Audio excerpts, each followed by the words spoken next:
Karen Antunes, a little prematurely excited to come out onto the mats here, is they have one athlete wear a blue gi and one athlete wear a white gi in all of the finals matches. And in this case, Karen Antunes in the blue, Anna Carolina Schmitt in the white. And while both of these athletes were, I mean, you could say these guys could definitely be in the finals, I would say this division was completely up for grabs, and this final wasn't necessarily a final that you could have easily predicted. Right. Both had a lot of tough matches leading up to this. Karen Antunes returning to competition this year after having her first child. Yeah, that's pretty impressive for the speed of which she is back on form. And all over Schmitt here early is Antunes.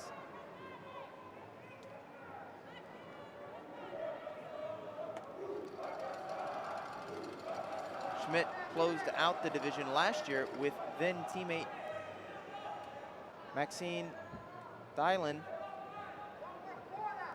Now no longer teammates, although they did not meet in the division this year.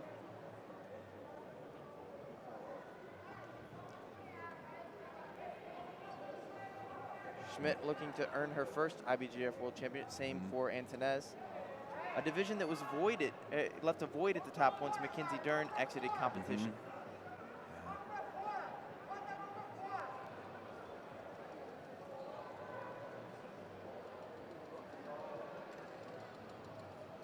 Sean, what can we expect to see from Antunes here early? Antunes is a physical monster. I mean, she really is physical. She's very strong, very athletic, very quick. So she needs to get under. She temporarily got under the legs initially, and actually was a very nice recovery by Schmitt. But you see that throw by there. She's trying to throw by, kicking the grips out. This is what you can expect from her.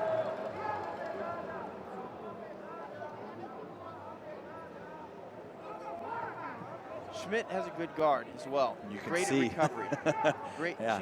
She has a guard that is extremely difficult to pass, and she makes her living on making you think you're going to get past, and then on that third or fourth attempt, she surprises you with something. She's tricky. Yeah, and you can see the leg work that she's using to keep herself safe and repummeling the legs, and Antunes trying to kick the grip off. Antunes with a nice pass attempt there, coming strong.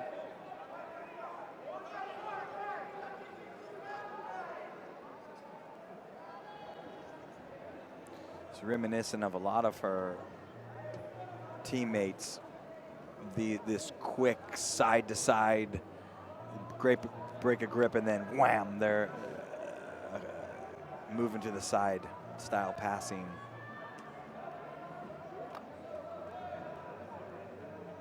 Reminiscent almost of a Jackson Souza in some ways. Yes, I was thinking that, as a matter of fact, when I was talking about her teammates. Antunes having some trouble with those sleeve grips of Schmitt.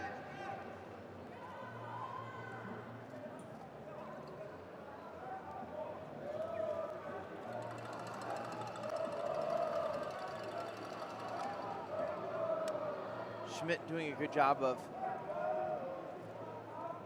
keeping her knees and feet in front of Antunes, which is preventing her from being able to string together a number of different types of passes that she would normally go to. And that's what she's been trying to do the whole time, is strip those grips off her sleeves. 6 minutes left to go in this contest inside the men's featherweight division. As we mentioned. And you know, once you free a grip on your sleeve, you either have to hide your sleeve, or you've got to create action and momentum, because the sleeves are such an easy grip to re-grab if you don't move. Because when you re-grab the pants, it becomes available. So when you do break grips on sleeves, you gotta go. You gotta start the movement, so they don't have time, your opponent doesn't have time to really reset a good sleeve grip. Yeah, that's exactly right, Sean. And you can see throughout this match, Schmitt has done a good job of controlling the sleeves of Antunes, as she is doing now. And you can see Antunes trying to literally stomp the grips out as Schmitt double ankle sweeps Antunes onto her back. Antunes coming back up to the top here, working into maybe a leg drag here. And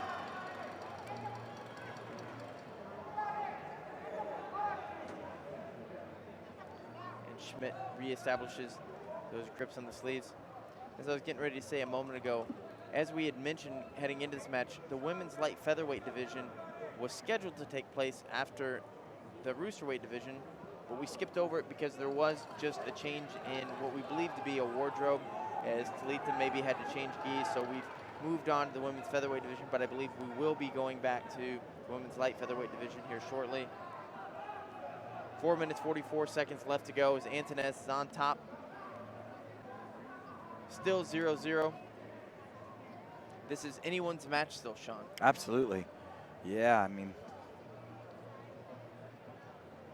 a lot of time left. Antunes really hasn't had any close passes yet. No, she's been setting her grips up. She's been trying to set up the passes. And, you know, she's been, there is, as we've said before, Sean, a fight within the fight. And there's been a lot of that taking place so far. But neither of them have been able to define something significant in the match so far.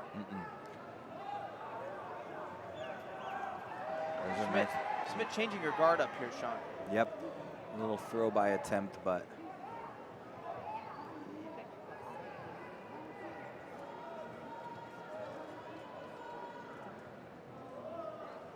3 minutes, 40 seconds left.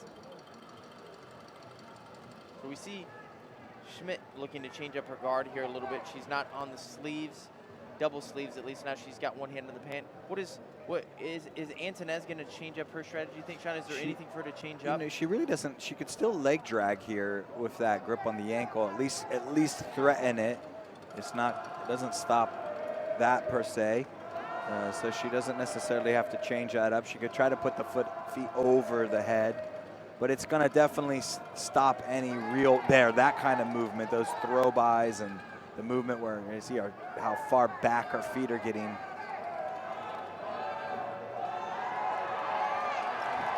And Karen nearly past the guard now, relentless on that leg drag.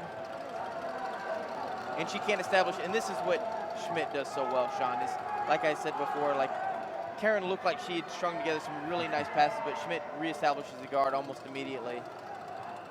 No advantage for Antunes in that exchange. But that has been the most significant thing that's happened in this match so far, the most remarkable, I would suppose. Definitely.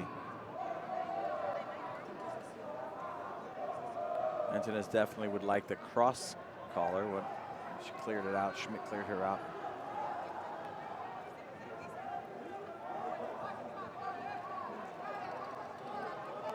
Two minutes, 10 seconds left to go.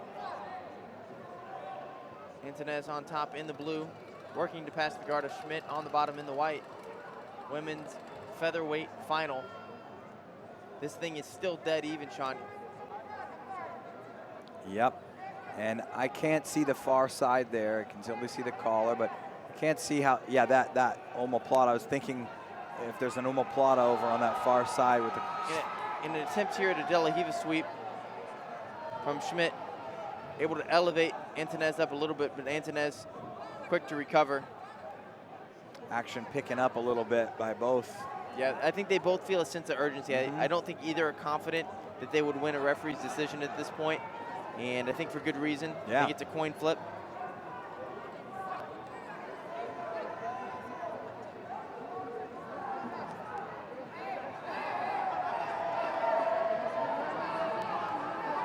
Antunes certainly has been working the entire time. Whether she's working on the grips or working to set up a better position to pass.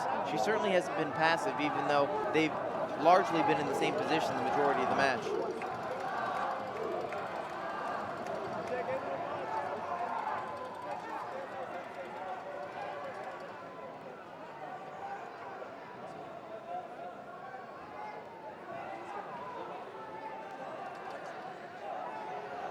Anna Schmitt.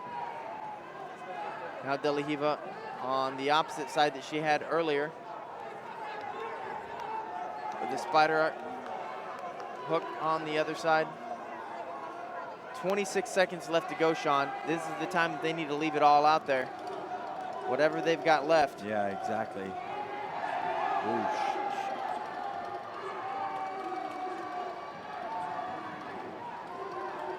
And Schmitt doesn't look like she's going to be able to pull off a last second sweep. And so Antunes is going to remain on top here. And that's going to be it. That's the time. Yep.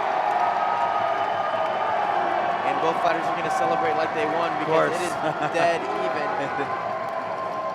Traditional scoring when it comes to referee decisions, Sean, may put this in the hands of Karen Antunes. Yeah, typically yes, unless it's closed guard, then the bottom person usually gets the nod. And that's traditionally what we see unless there's some other circumstance that is taking place. But when it's dead even, there's nothing else remarkable. Antunes working out of the closed guard or the open guard to pass. Yeah. Generally, we'll see that person take the decision, but let's see if our officials agree. Yep. And it's unanimous. Karen Antunes, your 2018 Women's Featherweight IBJJF World Champion.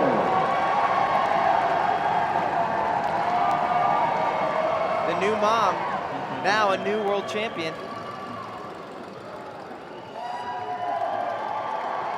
What a great story, Sean. Yeah.